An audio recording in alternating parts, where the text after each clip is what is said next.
Hi, this is Professor Mueller here again, here to review some of the material introduced in Chapter 5 on bivariate relationships.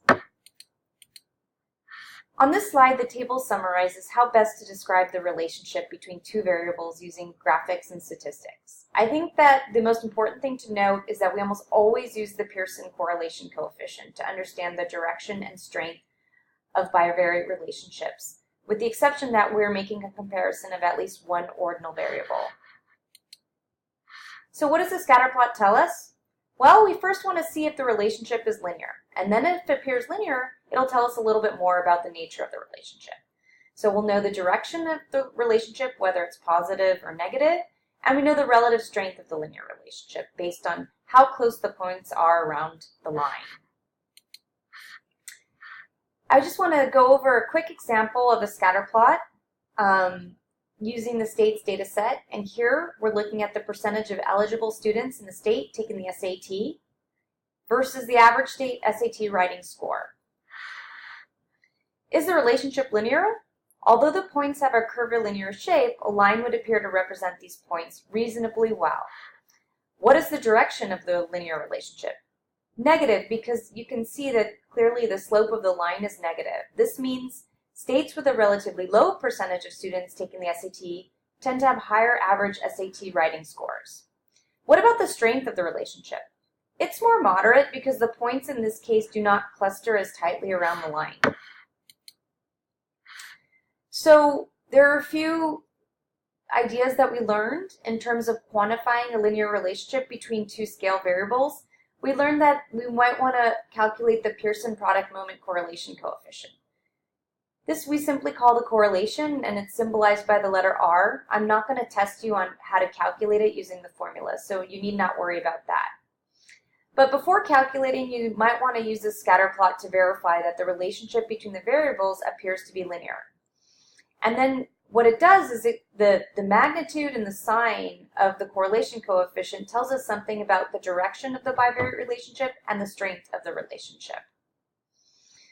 The book also talked about the Cohen scale, and the Cohen scale gives you basically a rough guideline on what the magnitude of the correlation coefficient should be in order to determine whether there's little, moderate, or strong relationships.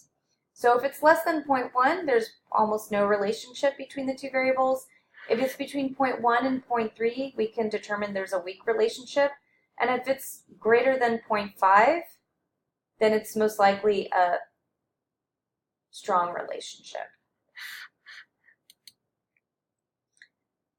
I feel that the book provides some comprehensive examples of how to go about describing bivariate relationships of different types of variables.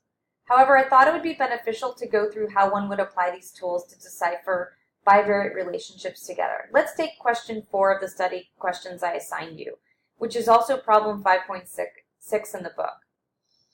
So this question asks us to conduct a correlation analysis using the state's data set to determine whether various factors are associated with EDUXB, which is basically the average educational expenditure per pupil.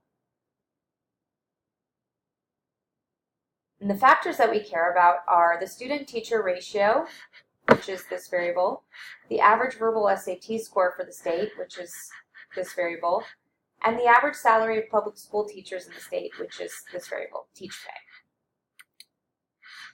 Is a linear model an appropriate representation of the relationships between all pairs of these variables? Well, when we do use the command graph matrix, it does seem safe to assume that these relationships are linear. What about looking at the correlation between variables? Here we can use the correlate command in Stata to get the Pearson correlation coefficients. So first we want to know, do states in which expenditures per pupil are higher tend to pay their teachers more? In other words, is there a positive correlation between EDUXB and teach pay? The answer is yes, because the Pearson correlation coefficient is 0.7. This is a pretty strong correlation considering the Cohen classification in the book. Do states in which expenditures per pupil are higher tend to have higher verbal SAT scores on average? In other words, is there a positive correlation between this variable and this variable? Well, the answer is no. The Pearson correlation coefficient is actually negative, which indicates that there is a negative correlation between these two variables.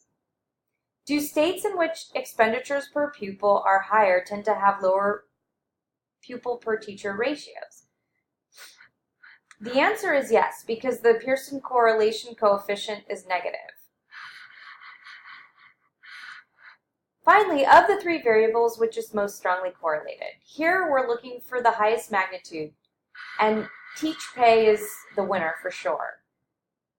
Teach pay, again, represents teacher's salary. Thus, there's a strong positive correlation between expenditures per pupil and teacher salary. At the end of the book, the authors give a nice summary for when you might use the Pearson versus Spearman correlation coefficient, and which graphics better demonstrate bivariate relationships of different kinds of variables. Let this be more of a guide for you rather than when you perform your own analysis, rather than a source of stress. So anyways, good luck. I also included a lecture on how to code re-expressions of variables in Stata. Please have a look at that since it'll help you start your second problem set. Take care.